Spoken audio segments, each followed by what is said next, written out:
Welcome to Savor the Story podcast, where books and snacks are live. Sorry.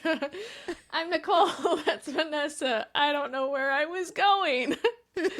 You got lost in the middle, but I was dancing to your hand noises. So, you ever seen those ASMR videos where they like do that like Reiki stuff and they're always like That's what it was. You have to, except fast Reiki. It was, and I was dancing to it. So if you're not watching the YouTube, go watch the YouTube. Yeah. Or Spotify, and you can see that I was dancing to Nicole's sounds while she got lost in her own words. Too much energy in that one. I was putting too much energy out in the world because I completely lost it. Sorry, guys. I'll do better. Your brain was like, next time. Yes. That's all right. I don't think you have to promise that. I think you can just say you'll get what you get. Fine. You get what you get. Excellent. Come at me. Great. So I have one thing to tell you today. Only one, and that's it. And then we're going away. Okay. I'm just kidding. It's just something that I realized this week as I was doing some book shopping. It's a bookish pet peeve. Let's add it to the same list of like stickers being on books. Okay. I really dislike quotes from other authors on the cover of the book. I get it. Like, I think I'm okay with it being on the back of the book, but like, you know, when they're like, this is the next best thing, or like this author is up and coming, or like whatever, and Sarah J. Maas, or you know, something like that. Like, sometimes I don't know who the authors are, so I'm like, who the fuck is this author and why do I care what they have to say? And two, sometimes it's an author I don't like, and I was like, well, I don't care about that author's opinion, so why do I want that endorsement? But three, I feel like it ruins the vibe of the front of the book. Like, why can't we, if we're going to put stickers on the book, put it on the spine or on the back or something like that. If we're going to put quotes on a book, do that shit on the back or on the inside, like flappy thing or something.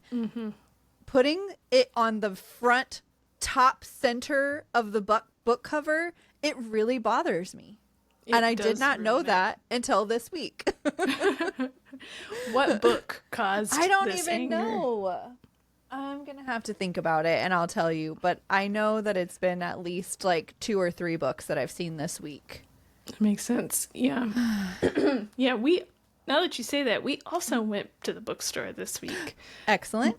Mike finished his like 900-page history book about something crazy. And he was like, I need a new book. So we went to the bookstore. I didn't get any books. Okay. He got Did 2. Mike? Ooh. I know, it was weird. Nice. He was like, you're not going to get a book? And I was like, I have so many books that I need to fucking... It's not a ban. I'm not banning myself. Like, I was just like, I don't have anywhere to put books. I literally, like... Fair. My owl crates came in this month. And maybe my Illuma crate and maybe one of my I don't even know, but one of them came in and I slid it into the last slot and I went, oh fuck. Oh no. I don't have it. And I already moved out cookbooks and just put them on top. So not like I even moved books to make room and it's just book piles now. I'm going to turn into those people who have like tables made out of books. Yeah, you are. You really are.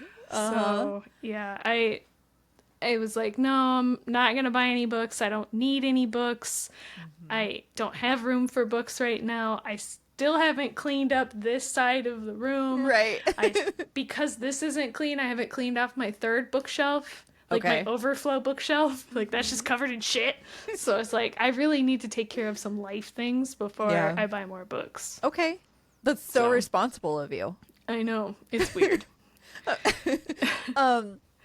So I wasn't going to bring this up because I was going to wait until the first book that I read. It'll make sense in a minute. But when I read that first book was when I was going to talk about this thing.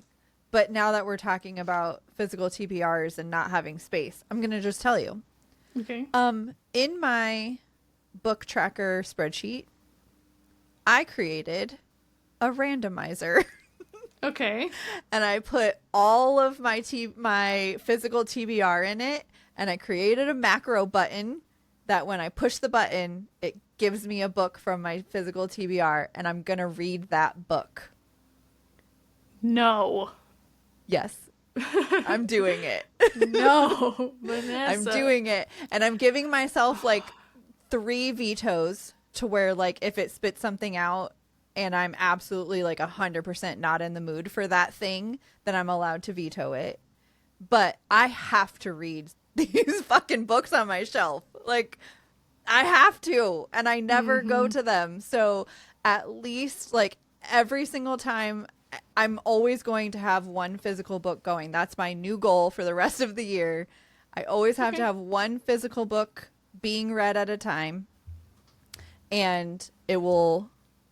unless there's a like extenuating circumstance, it will come from my randomizer. There you go. Yeah, it's funny. It's funny you said it because I too made a similar. I need to read my physical books.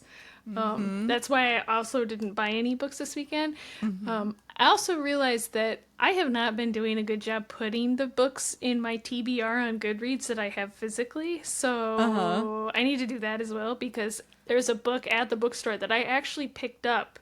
And I was like, this book looks cute. I really love the cover. But I'm not buying any books right now. Not today. I got home and it was on my shelf. And I was like, oh, fuck. I just saved myself $20, right? Then you absolutely need to be like updating your Goodreads to have your on-shelf stuff. Yeah, I fucked up hard.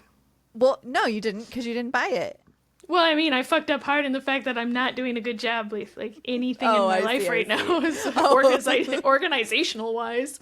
Okay, fair. Yeah. All right. Well, you can join me on my endeavor, my physical book endeavor. I will do the one. I have to be reading one physical book rule with you, but I will not do the random. Because that will really slow down my reading. Yeah. So the reason I did it is because I have such a hard time. Like I get the like anxiety of being overwhelmed when I look at my bookshelf and I'm like, what fucking book do I pick? So what I feel like I'm going to do is if there's a book that's like calling out to me that I'm like, I absolutely want to read that one, then I'll pick that next, like that book next as my physical book. But if I stare at my shelves and I'm like, I have anxiety about this, then randomizer button, here I come. Yeah. You ever hear people like complain about their wives, like men specifically, where they're like, where do you want to eat? And then like, how about, this place? And they're like, no. Like, you're like, anywhere. I don't care. Just pick somewhere. Well, okay. Well, how about Red Lobster? And they're like, no. No. All right. Applebee's. No. That's how, like, I'll be like, I can't think of a book. And my husband will be like, well, I'll pick one. And I'm like, okay, fine. Pick. And he's like, well, what genre? And I don't care. Pick whatever. I'll read whatever. And he'll bring me, like, a book. And I'm like, no, not that one. He's like, okay, how about this one? And I'm like, no. So that's basically what you would do to the randomizer. You would just hit the button over and over. I know that's what I would do. Yeah.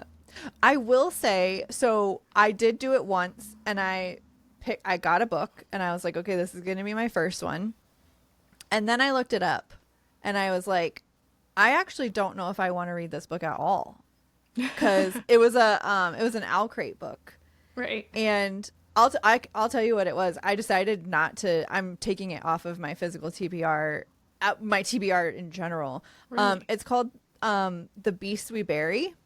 I can't remember who it's by. I don't know. It's sitting right there, but I can't see the name of But it's called The Beasts We Bury. Pretty sure it was an Owl Crate book.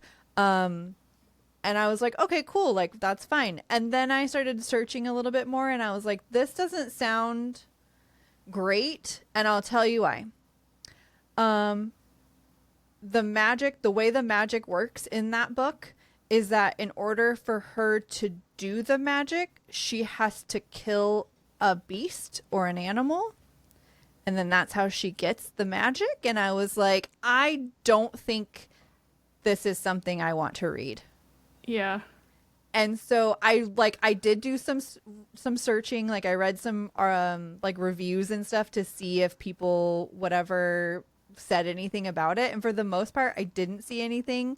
But there were specifically like 2 reviews that I saw where the people were like, animal lovers beware. And I was like, I'm out. I don't think I want to read this. No. So maybe that's the book that would make me cry. It's like her right? like, sacrificing puppies. I'd be like, nope. Right. Yeah, exactly. I don't know if it's puppies. That would be really terrible. I don't want that. But it does seem like it's like, well, even any animal. like woodland animals and stuff. Yeah. Yeah, that's not what I want. So my first push of the button was a dud. The second one, though, I did take it off the shelf, and I haven't started it yet, but I will. That will be my next book that I start. Yeah. Yeah. So I think I've told you about this before, but I used to, when I lived really close to a library in Ohio, I used to just go walk down to the library and pick books, and I had a random number generator on my phone. Oh, yeah. And I would do random number generation for the little call sign or call numbers. And I would do 3 numbers and I would go pick those 3 books and I would pick out of those 3 one of the books that I want to read. And like I said, it slows you down, but right. Some fucking crazy books that way. Like if you want a way to like really like widen your horizons for what you're going to read, you just get the closest book to that call number and man. All right. I've read like some crazy ass books that way. I was going to say that seems more risky because that you're giving the entire library a shot, where at least here it's like books that I know that I'm probably interested in. Right. Yeah. Like I said, it definitely slows you down. If you don't care about like hitting numbers in a month or something like that, you're just there to like experience books. Right. You know, like, but I've also read some duds, like some books out there where I was just like, man, I cannot wait for this book to be over. Or just plain, you know, that's where I think I really started my 50 to 100 page DNF rule. It's like, I have to give this a chance. Yeah. So I checked this book out. I have to give it a shot. Right. So okay, that makes sense. Yeah. I'm interested to know if other people do. I know I've seen a lot of people doing like a spinny wheel of their physical TBRs and stuff like that on social media lately and stuff. So I know people do it, but like, do you give I want to know if people give themselves vetoes, or do you, if you spin it or if you pick it or whatever, do you have to read it? Right. Yeah. I want to know. Yeah. Any tricks that you use to pick books, I'd really like to know. Because maybe I need to do that. Right, exactly. Right now, I feel like I'm doing it just so that I can try to whittle down some of the books on my shelf that I haven't read, because there's a lot. I think there's like 80 something, if I remember correctly. There's like 80 books on my physical TBR that I have not read. I haven't counted. Well, yeah, the only reason I counted is because I had to put it into a list, and Excel told me. Fucking Excel. Fucking Excel. All right. Do you have a snack? Or anything else you want to tell me before you tell me your snack? No, I'll tell you about my snack. My snack this week is because of work. If you say banana, do I get to cut you? No. There's no bananas this week. Okay, great. So I was telling you about this, when we were chatting today, but at work, the water went out.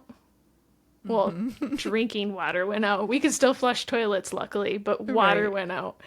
I never thought it would come to the point where I was like, oh my God, I just want some water.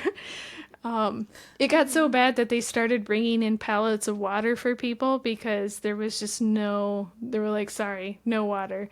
I was so thirsty. By like 11 o'clock, I was ready to be like, this is bullshit. I'm going home. And then they were like, free water in the basement. And I was like, sprinted down there and like, chugged it, crush. I was like, I am rating everything in bottles of water today. great. I don't care how lame of a snack it is. I was so dehydrated today. Right. When you are deprived of water, that is the only thing that matters. Yeah. All right. Well, water. This is the first time we have water as a snack. I know. All the time that I said you can't pick ice cubes or something stupid like that. I have a story to back it up. That's right. Okay. Yes. Anything is allowed when you have a story. That's the new rule. I like this. I like this rule. Okay. Good. Mine is going to be frozen yogurt. Oh, gross. Why? You don't like frozen yogurt? Oh, okay. Now it's my turn. I'm having frozen yogurt every day. No, we went out to dinner last night, and right afterwards, as you know, Books and Co. has a frozen mountain. I think that's what it's called, right? Yeah. Right inside of the bookstore. So after dinner, we hopped over to the bookstore and walked around for a little bit, and then we had some frozen yogurt. That's cool. It was delicious. Yeah. So frozen yogurt is my snack today. Nice. What kind did you get? So usually when we go to those frozen yogurt places where you like make it yourself, usually they have a cheesecake flavored one, and they did not have that. Bitches. So I just got vanilla, and then I got strawberries and almonds and cheesecake bites there you on go. it. That works. Same seas. It was delicious. I believe you. So that's my snack. All right. Are you ready to tell me about your books? I am. I have 2 books this week. 2 whole books. All right. So the first book is called Too Soon for Adios. It is by Annette, Chavez, Macias. Yes, Macias. And it is a Kindle Unlimited. It was one of the ones that you could read and listen to. Oh, nice. Either or both. So I either or'd and bothed. And great. Yep. And it is a contemporary romance. All right. Okay. So Gabby's mother has just passed away, and at the funeral she meets a man who claims to be her biological father. So this guy, so while he's talking to her, he says, well, I'm your dad. And then later they have another conversation, because obviously that's, a bit of a shock. She doesn't want to take what he's saying as truth, but then she finds out that, there's actually some truth behind it. So she talks to him again, and he tells her that he wants a chance to reconnect with her. Okay. So he offers her this. Come to New Mexico, and he will give her a house, and she can fix it up and sell it, or she can fix it up and stay there. Whatever she chooses. Okay. Right? Yeah, so his mother has also passed away recently, and she gave him her house. So he's like, hey, I want a chance to, spend time with you, explain what happened, my side of the story. So I'll give you this house. You can fix it up and sell it. You can fix it up and stay. Whatever you decide to do, I 100% am cool with. I just want the chance. Okay. Just want the chance, right? Okay. So Gabby doesn't want to, but she needs the money. All right. So she agrees to the plan. The only catch is the house needs some work, and it's beyond her ability to do it herself. So she hires the local contractor. I knew it! Aha! Yes. So as the house starts to come together and Gabby spends more and more time with her handsome contractor and with her father, she starts to wonder if maybe this place is what she didn't know she needed. Yay. All right. Heart eyes. Heart eyes. So some triggers in this book. Obviously, death of a family member, terminal illness. There is sexual assault in this book, and racism. So this book What did I rate this book? Yeah, I actually really liked this. I liked this book. I can't say really like this book, but I did like this book. I enjoyed the story. I enjoyed all of the characters, especially the side characters. I only really had a problem with Gabby. Which seems to be a common theme. I only ever have a problem with the female lead. And it's mostly because it was kind of what we were saying about the last book that we buddy read last week, where it was The Undertaking of Heart and Mercy, where the lead is she's just kind of a bitch to be a bitch. Right? Yeah. All right. You know, she's constantly pushing people away. She doesn't want help. She doesn't, anything like that. And then there's two of my least favorite tropes in this book as well. Third act, well, if you want to call it a trope, the third act breakup, which I don't really enjoy, but I understand something has to happen, right? And then, of course, miscommunication, because that's the easiest thing to write, I guess. I don't know. So, it's just, so Gabby, one of the other things, she has, I have a problem saying this because, but she has a lot of baggage. Some of it, I totally understand. I'm not trying to be like, you shouldn't have baggage about that, but how dare you have things in your life? Yeah, how dare you not, how dare you have problems? But it was just the same thing over and over and over, and it just didn't feel like there was any growth. And then at the last, 90%, she's like a switch flips, and she's like, all right, I'm better. I see. Okay. If that makes sense. So, I mean, I don't care if the people have problems, they have baggage, they have things that they're going to work on, but give me a personal growth story. Don't don't drag me through it for 90% of the book and then give me a happy ending. So, the first 20-ish% is just sad, bullshit, sad. Okay. Okay. And then once she gets to New Mexico, it gets better. That's her, where, the beginning of Found Family starts and everything. Sure. Everybody loves a happy story, right? Yeah. Yes. It just kind of gets predictable.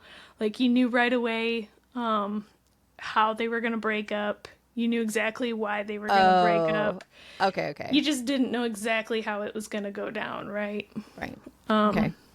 So the relationship between the contractor and Gabby was cute. It was just kind of lacking in substance. She hated him on sight, and he hated her on sight, and then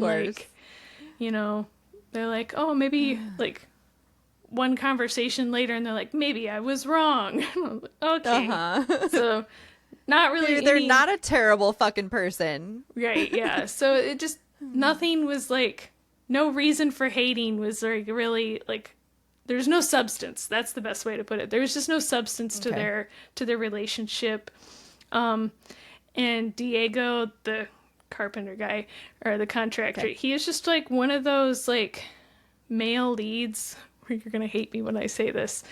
Oh, no. Everybody loves him, and he is the perfect man. Obviously, Nicole, that's how they get you to be your book boyfriend. Fine. I'm still. Those are the easiest ones to love. I know. Something about that. You want them to have. I want them to have a flaw.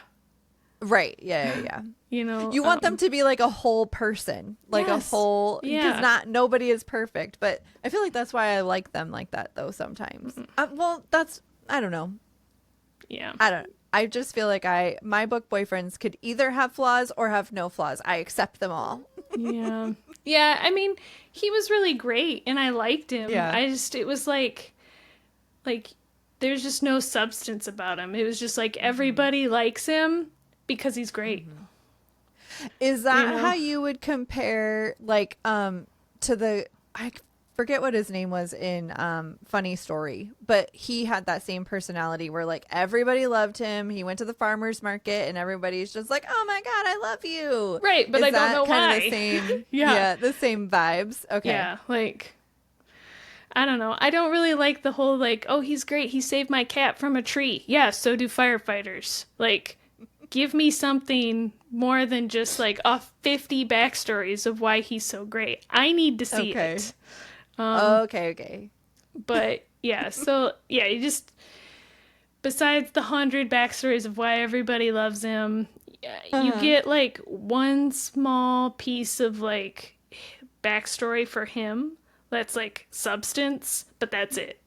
And it like, and because it's so, like, I don't want to say out of character, but like out of nowhere, and you're like, why am I being told this? Because you haven't said anything bad about him for the whole time, and we're in like 60% of the book. You're like, that's what she's gonna be pissed about 100%. That's where she's gonna get mad. And sure shit, that's what happened, right? Like, that was only included so you could so she could have something to get mad about. Yep.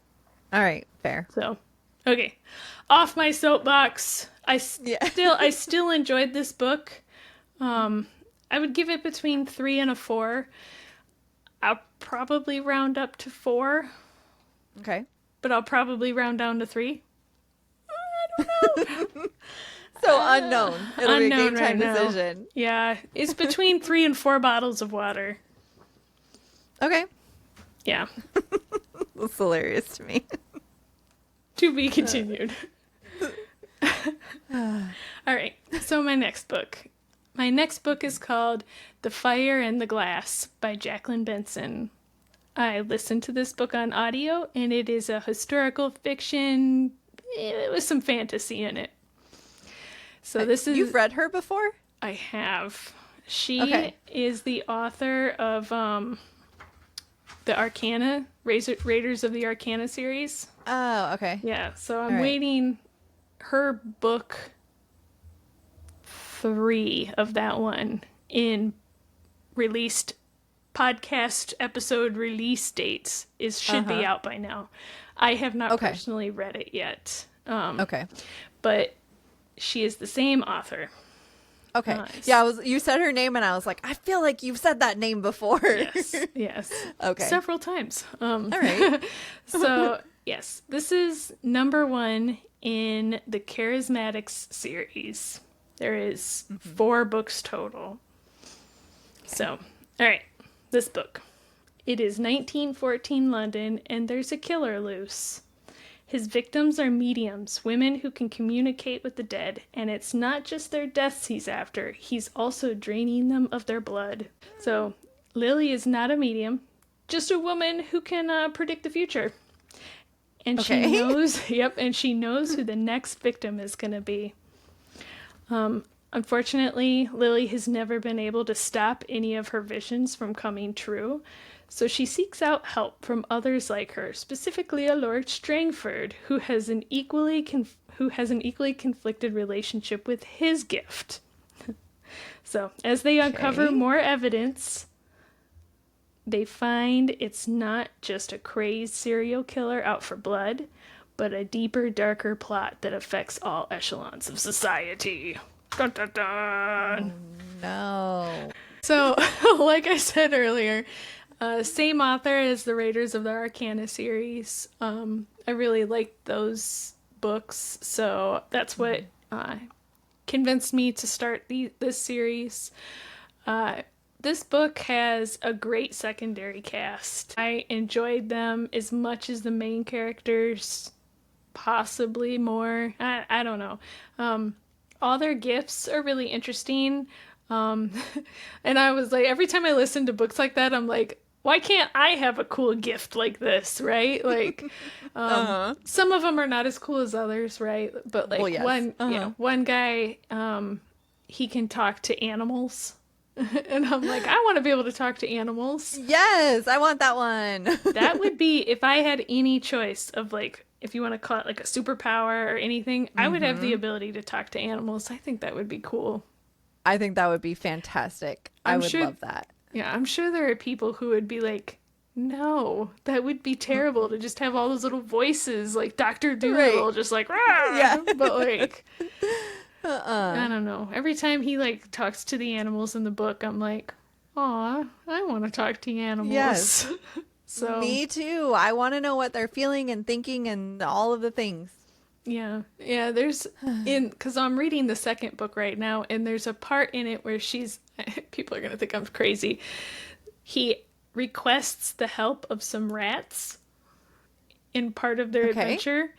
And like, she's standing there talking to him, and she says like, she like feels like a tug at her dress, and she looks down, and there's like a little like a little rat, like looking up at her with his little eyes. And she's like, what does it want? Like, what is it doing? And he's like, well, it's done us so many favors. It now thinks, considers us all family. Like, that's just the thing with rats, right? And he's like, she wants to be picked up and held for her help, for helping. She's like, but do I have to? And I was like, bitch, pick the mouse up. Like, so she like, pick that fucking rat up right now. It helped you. So she like picks it up and she like puts it in her pocket, in her dress pocket, and she's like walking around with this little rat like sleeping all curled up in her pocket. And I'm like, I want a rat like that I can put in my pocket and carry around. And I only want a rat if I could talk to it. Otherwise, I do not want a rat. Don't you think it would be little cute, their little eyes? No. Cute little button not eyes? Unless I could hear... No. Not unless I could hear him say, like, I want to be petted. What if you made those buttons and you taught it to talk through buttons? Like, pet me. Pick me up. Cheese. Cheese. Cheese. I don't know. I'm still leaning towards no. I would get a rat if I didn't have dogs. All right. Yeah, I don't think Remy would be very happy about having a rat in the house. No, I don't think so either. Okay, sorry. I digress. Okay. So I there's like a theme here. I like Lily. I liked Lily, but there was just some. But not really. There was no. It's just. I liked her, but if I had to pick out things about her that like got at me, it was like one of those things. Like, once again, I understand people are going through things. Like, I can't just be like, you shut up about your things. I get that. And I know she's dealing with things, but like, you know how in books, like specifically this, I'm gonna use this as an example, like her mother, her mother's death, she has like grief about that, and she's like has problems with it because, like I said, she sees the future. She saw her mother's death, and she wasn't able to stop it from happening. Right, even though she knew when it was going to happen and how it was going to happen, right? She was never able to stop it. So it's like, I just felt like it got brought up more times than like necessary, in the fact that like at the beginning of the book, I've been told, she tells the reader that she doesn't like to use her gift, or she's really, like her mom died this way or whatever. I don't need to be reminded every single time that she uses her gift that she doesn't like to use her gift, or every time that her mother is brought up. Like, I have feelings about my mother because I killed her. Yes, I know. Right. We talked about it already, right? We've talked about it 6 times already, man. Right, yeah. And then I like, so it's stuff like that. And so she's also very quick to anger. I think I've actually talked about this in the Arcana series, specifically the second book, where it was like the female lead in that book gets really angry, and she does stupid shit when she's angry, and it puts them into situations. Yes, I do remember that. Yes. That they never would have got in if she would have just kept control of her temper. Lily is written almost the exact same way. That sounds like a Jacquelyn Benson problem. I think it might actually be an author thing, not necessarily a Lily thing, that where all of her female leads have like are quirky and have like have like anger issues, have rage, like, primal female rage. So yes, so it was just something that I noticed about the books. Not necessarily a bad or a good thing. It was just like by the time I'm at the end of the first book, I don't need to be told that you don't like to use your power anymore. Like, you know, stuff like that. I guess you know who the bad guy is. So I guess you know who the bad guy is right away in this book. That's not the mystery of the book. As soon as he shows up and she's talking to him, I'm like, that's the guy. And the book isn't so much about finding out who the bad guy is. It's more of a process of how do I prove it's him. Oh, okay. If so that makes finding sense. evidence and stuff like that? Right, yeah, because she's had a vision where she's like, I'm pretty sure it's him. Okay. But then they're like, well, we can't just fucking arrest somebody, right? Like, we have to be able to prove it's this guy. Sure.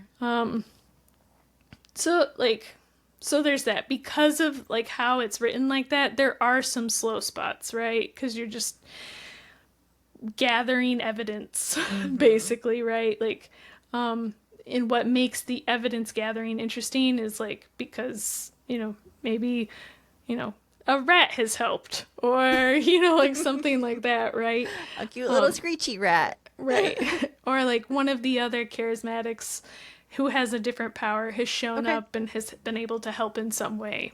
Okay. Is the group of people who have powers called the charismatics? Yes. Okay. Yeah. So, yeah, and then I know I said this earlier about Lily. It's just the last thing, kind of with the whole charismatics thing, is you don't get it, like, as much with them in this one, because she spends the first, like, 70% of the book doing that, like, I can do everything by myself. I don't need help. You know, I can do this by myself, say away, right? Okay. Being very independent or whatever. And then she really doesn't get help until the last, like, true help until, like, the very end. Whereas in the beginning, she's getting help, but it's very like, help me with this one small piece. And she gets help, and then she's like, now don't talk to me anymore. So it's like pushing away, but only letting in very, very small.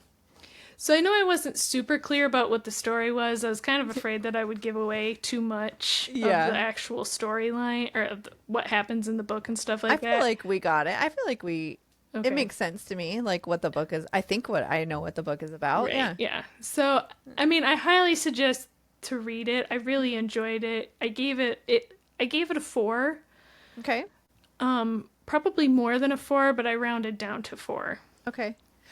Well, you liked it enough because you said you're already reading book 2, right? I'm already reading book 2. I only have I'm listening to it. I only have like 4 hours left. Okay. In episode 9. Okay. Jesus. Yeah. Throwback, guys. In episode 9, I reviewed a book called Opium and Absinthe. It was about, like, that girl whose sister, like, was found killed, and she had, like, puncture marks on her neck, and everybody thought it was vampires and, like, stuff like that. It's called Opium and Absinthe by Lydia Kang. It's been so long, I don't know what. It's episode 9, so who knows what my review of that book really, how much coherency there is in it. I didn't go back and listen. Okay. But I knew I reviewed it while we were doing this podcast. That book has similar vibes, actually, as this one. Okay. So it's kind of one of those situations, like, if you like this, you will like that, or if you didn't like this. Or if you've read that book, this, you'll probably like this book. Okay. So. Excellent. Yes. So I rated it 4 bottles of water. 4 bottles of water. Best one ever. Thirst quenching, life-giving water. That's right. What does the water boy say about it? I'll have to think about it. H2O. H2O. All right. I am also doing 2 books today, but for the first time in a really long time, they are not connected to each other. Nice. All of the multiple books I've done recently have all been like duologies and stuff like that, but these are separate, and the reason I'm doing 2 is because I have so many in the backlog that I have to do 2 just because. And they're also kind of shorter ones. I just don't have a lot to say about them, so hope you're ready for a very short review. Nice. Okay, so my first one is called Once Upon a Crime by Brynn Kelly, and this is a Audible Plus, like an Audible original, so it's free on Audible should you want to listen. It's a pretty short one. It's like a romance mystery. So Lana, I think that's how you say her name. It's been a long time since I listened to this book. So Lana is a librarian and Griffin is a massive movie star. Lana's sister Vivian goes missing without a trace, like no trace around, unknown what happened to her.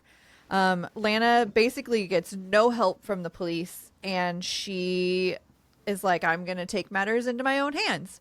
So she sneaks her way onto Griffin's set where he is filming as an extra. Like she goes on to be an extra because she knows that that's where her sister was last working, was on the set of this movie show, whatever. After getting stuck on set after hours intentionally, because she wants to be on set to like look for clues and stuff, Lana begins hunting for clues to figure out where Vivian could be. But while hunting for these clues, she runs into Griffin, who was accidentally left behind. He fell asleep somewhere, and somebody was like, oh, we saw him leave, like we saw his limo leave over here. And so and so he gets stuck, left behind, and after they run into each other, he decides to help her because of course.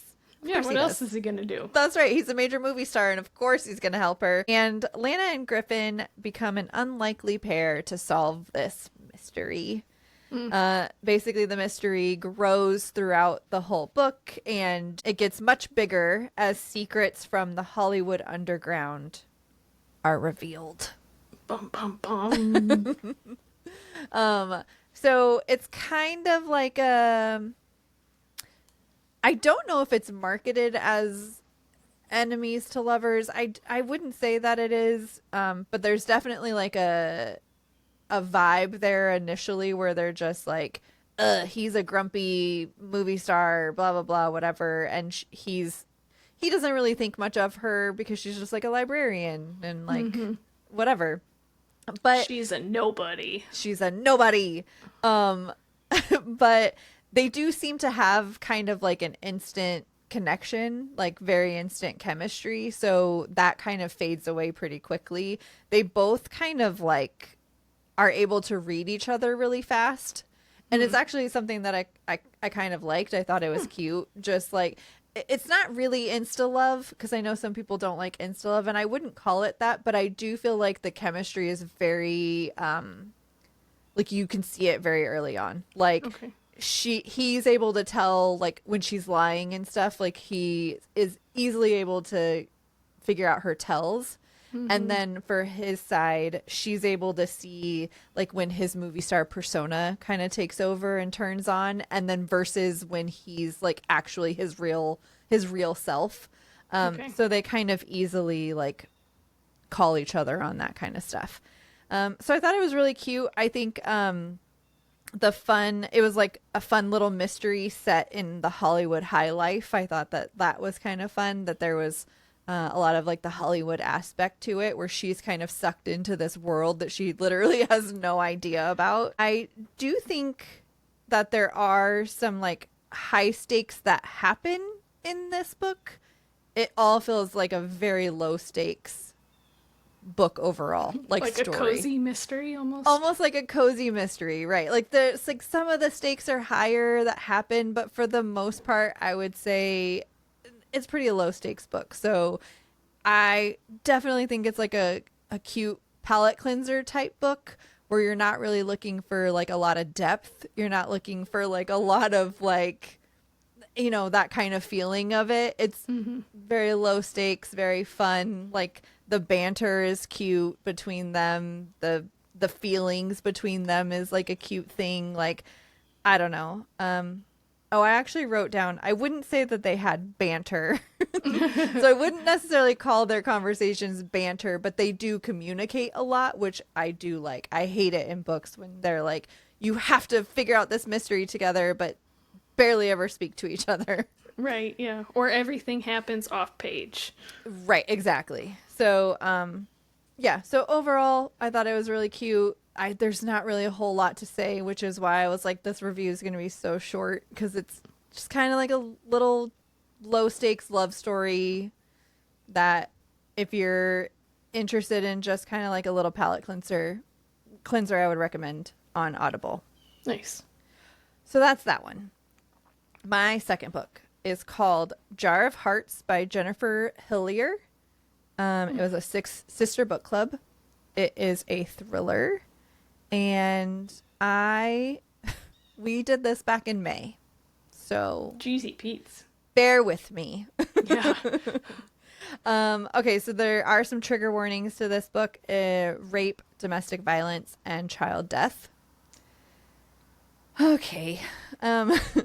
So there are 3 best friends, Angela, Gio, and Kaiser. When they were 16, they were inseparable. They were like this little band of friends. They were always together, always like anywhere you saw one, you saw the other two.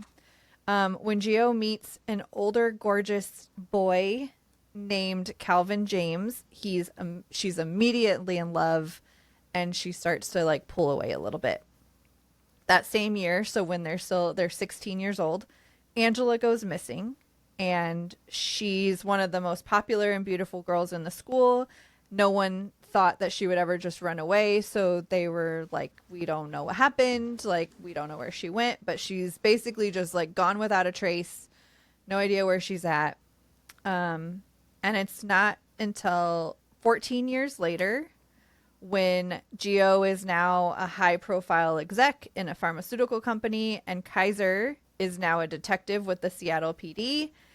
And they finally learn, he finally learns the truth of what happened to his best friend Angela when her remains are unearthed in the woods behind Gio's home. She seems to have been a victim of the one and only serial killer, Calvin James, who, if you remember his name, is the gorgeous man that Gio fell in love with when she was 16. And he has killed 3 other women. So the MO, like when they find her body, the MO kind of fits. And so they, like, all the things put it together that he was the killer. But they also find out that Gio knew what happened to Angela all those years ago and never said anything about it.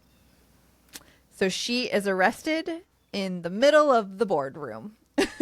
Dang. Right before her, and none of this is like as a non-spoiler thing. Like if you go read the description, you're going to get all of this. So, because the story, the majority of this book is mostly about the fact that right before she's released, so all of that kind of happens. You see her get arrested, like all of that kind of stuff. Right before her release years later, from prison, more bodies are showing up. And those bodies match the MO of Angela. And the bodies are all being placed in significant, like in places that are of significant importance to Gio. So now that she's out, she's working with Kaiser to uncover the truth of what happened all that time ago, of who is behind the new set of murders. So the whole book is kind of told in present time and in flashbacks. So you're getting what's happening now with her out of prison and her helping Kaiser kind of figure out what's happening with the new murders, while you're also getting flashbacks of figuring out what happened when they were 16, like the whole story of what actually happened that night and all the rest of that. And it's told from Geo and Kaiser's point of view. So I really, really liked this book. Wow. It was really, really good. There was one thing that I guessed about. It wasn't super early on, but the idea of this was even like mildly introduced, and I immediately was like, yep, I got it. And then but it didn't take away from the story or anything like that for me. I like how the story was told. I liked all the characters. I really don't have a lot to say about this because I think it's just good. Yeah, I think it's just good. It's written well. I like the story being told between the flashbacks and the present day. Like every time you get a flashback, it kind of connects somehow to what's going on in present day and like what Kaiser is finding out and like all that kind of stuff. So I fucking really enjoyed it. Nice. Yeah, that's the way of like books that you really end up liking. You're like, I don't have anything to talk about. It's just a great book. What to tell you. Yeah, I have nothing to tell you. I did not rate it 5, but I did rate it 4.5. Okay. And I will probably round up to 5. Okay. But I think I had enough issues. There was like some of the things that happen in the book that I'm just kind of like meh about, that were like not really bad or good. And I feel like that's what made me drop it a 0.5 point. But I still feel like it was good enough to where I will round up to, it'll be a rounded 5 for me for sure. Okay. I'm going to say if you are into thrillers in any way, I would recommend this book. Nice. Wow. Yeah. So there's that. I did find something out about myself in this book though. Uh-oh. I'm a serial killer. Oh, jeez. No, I found a thing that I like in books, but it's one of those things that has to be like, if this ever happened in real life, I'd be appalled, but in a book, I'm totally for it. Oh, jeez. I really like when the detective falls for the criminal. Like, and I think I noticed it initially. I noticed it in the Finley Donovan series where I was like super happy about the hot cop falling for Finley. And it happens in this book. I really like it. I like when the detective is like, you know what? It's okay. It's okay that you're a criminal. I love you for you outside of your criminality. That's right. Exactly. In this case, I will give her a little bit of like whatever though, because she already served her time. She like went to prison. She did all the things and now she's out. So it's like, it's a little more leeway there. But I do, even when they haven't served their time and the cops just keeping her secrets because he loves her, I'm into that. Again, only in books. In real life, I would hate it. I would see news articles on like killer on the loose, cop to blame, or something. Cop falls in love with, like, oh man, and doesn't turn him in. Yeah, no. Real life, absolutely not. In books, I hope he falls for her every time. All right, are you ready for our question? Yes. Okay. I'm going to try to pick a bigger one. I'm going to cheat. Just full. You're like, I can pick whatever I want. I had like 3 in my hand. What did I pick? Oh, are you ready? 4. Micro-tropes. Yay or nay? Okay. Micro-tropes. Okay, so I wrote down a note for us as well. I wrote, some are really big online and I wanted your opinion. Okay. What I wrote, Does it give you the feels? Mostly romance edition. Oh, okay. So Okay. most of what I wrote down is like romancy ones. Okay. And I want to know, does it give you the feels like when you hear that happen in the book? Or are you like, meh, or do you not care? All right. Okay. First one. When he calls her by a nickname the whole book and then uses her actual name. I have no opinion. Okay, I really like that one. I feel like it always hits. Like they're like, sugar, and then they're like, Nicole. And then it's like, oh, I really mean it this time. Like, Yeah. it's a serious thing. Yeah, I can see that, but I have no Yeah. opinion. I don't care Okay. either way. All I'm right, not well, really a huge fan of like pet names, unless it's really good. I don't want an obscure Okay. pet name All right, that's where fair. I don't understand. But he's just Yeah. like, remember when we were kids and I called you Bucktooth Rabbit Face? Like, okay. So romantic. Bucktooth rabbit face. All right. All right. This one was a big one online. Micro-trope. Tell me to stop. Like when the guy says, or like, when they're about to hook I'm up into and that. yeah, I'm and into he that. says, tell me to stop. And then, yeah. I'm into that one for sure. Yeah. I feel like online, a lot of people were saying like, in addition to that one, they were like, when he says, if I start, I won't be able to stop or something. Like if we start this, I won't be able to stop. Yeah. So. I dig that. Okay. The next one is, I didn't know who else to call or where else to go. Eh.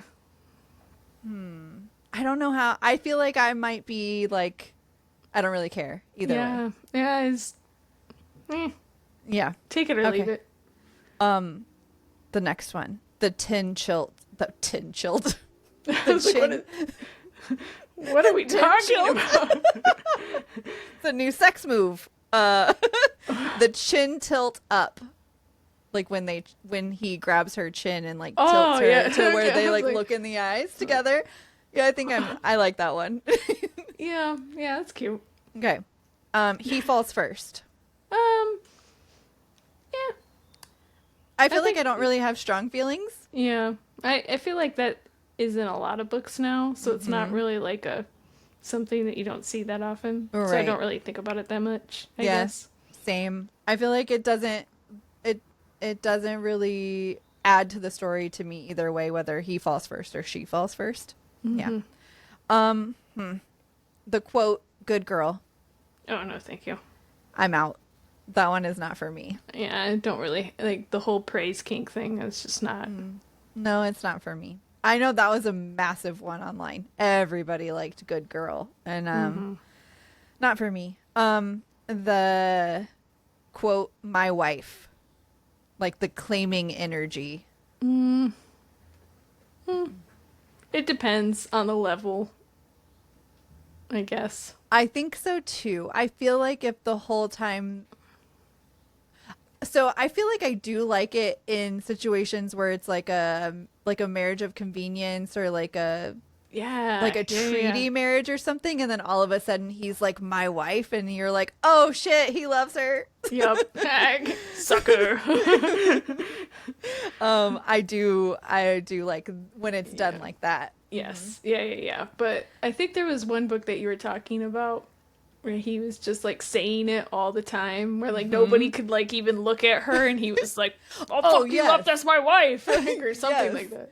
Yeah, that claiming energy, I'm not about that. Like if that person can't even like say that person's name, you're going too far. Yeah. The who did this to you micro-trope. Not really. Really? I like that one. That one I'm for sure into. Because they want to protect. I like that one. That makes sense. Okay, so this one I hadn't really seen before, but cursed touch. Like where no one can touch them but this one person. You know, where like, or you can't touch anyone, but you can touch this one person without the curse being enacted or whatever.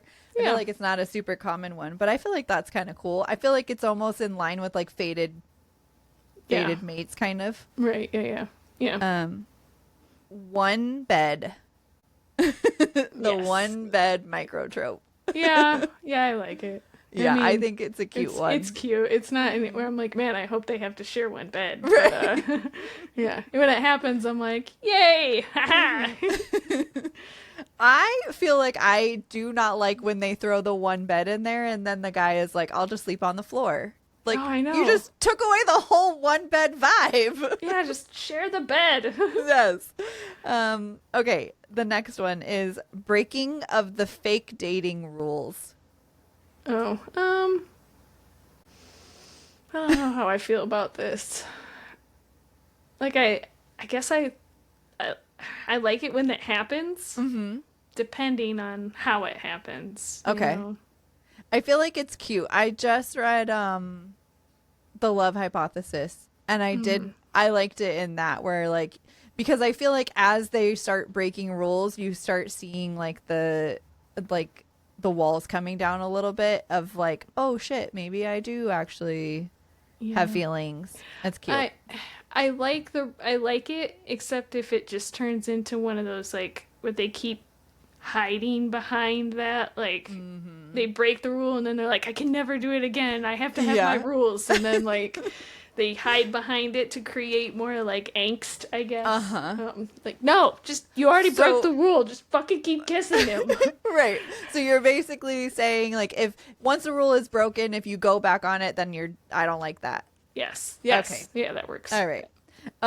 This is one I saw a lot online. When Grumpy gives Sunshine his coat. That's cute. I think it's cute. Yeah. I do like a Grumpy Sunshine story, so I feel like it's again one of those like turning moments, right? When Grumpy finally is like showing that they care and stuff like that. They're like, you know, the fake Grumpy squishy. Almost. Yeah, squishy. All right, the next micro-trope. He remembers her coffee order. That's nice. I think it's cute. I feel like that one's a cute one because it's easily like translatable to real life, and you could be like, oh, that's a really cute thing that somebody would do for you, right? To know your coffee order. He washes her hair. I don't think I have any strong feelings about it. I don't know that I've read a book recently where he's washed her hair for her. No, I feel like it's always after something like terrible that happens, like some traumatic event, something like that. It's not ever like let's just go take a shower together, right? It's always like, I always feel like it's after some traumatic event where he's consoling her and taking care of her. Which in that case, I guess like, sure, but it's not really something that like, it doesn't really make me happy in the book when if that happens. Yeah. He kisses her to shut her up. Oh, I like that. I think I like that one a lot. Yeah. Yes. Most of the time it's because I'm like, thank you. Tell her to shut the fuck up. Yes. No, I like that one. The almost kisses that get interrupted. Fuck that. I hate that trope. I hate any form of cock blocking. Yeah. Fair. I hate it. It's the worst. I feel like I've read a couple books recently where it happens like that, where they're like almost about to hook up or kiss or whatever, and they get interrupted. And it happens like 4 times. And I'm like, how many more times is this couple going to get interrupted before they're able to hook up? Yes. Well, and then, or like you get to, it keeps going and then they never hook up. Right. It's just like, and then they lived happily ever after. Like, bitch, you made me watch them all, like, just kiss, like, 4 times. Like, come on. Yes. Okay. And our last micro-trope, hand on the small of their back. Okay. Yeah. I think it's cute. Not necessarily, like, big feelings about it, but, like, it's cute. Oh yeah. I mean, I'm not like, as soon as it happens, I'm not like, ooh, Right, swoon. swoon. But yeah, if it's like, kind of like used in the way of like, kind of like we were saying earlier, like my wife, like, Oh yeah. like I like it then, like almost like a claiming, I guess if you want to call it, or like, Yeah. but Yeah, I think yeah. you're right when you like when as soon as you said that, I kind of get the like just for it to happen at any time is like, yeah, okay, that's cute or whatever. But for it to happen in a moment where you're like, you haven't really seen it, you haven't seen his feelings come out before, you haven't whatever, and then there's a moment of like possession or claiming or whatever. Right. I feel like it hits it, that part hits. Right. Yeah. Yeah. All right. That was micro-tropes. Yay or nay? I like that one. Yeah, that was fun. So I don't know how we're gonna share. I can put a list out there. Yeah. Ooh, we'll do a story. I'll Okay. do a story that says like you can circle yay or nay if you like it or something. So go Nice. out and you guys can tell us. You, the listeners, can tell us what you're feeling about the micro-tropes. Save the Story Pod everywhere. All the socials. SaveTheStoryPod.com. Go to our website and see all of the things there, all of the information about all of the episodes that you could ever want in your life. And more. And more. SaveTheStoryPod@gmail.com. You can email us all your thoughts and feelings. That's it. The end. The end. Bye. Go on. Get out of here.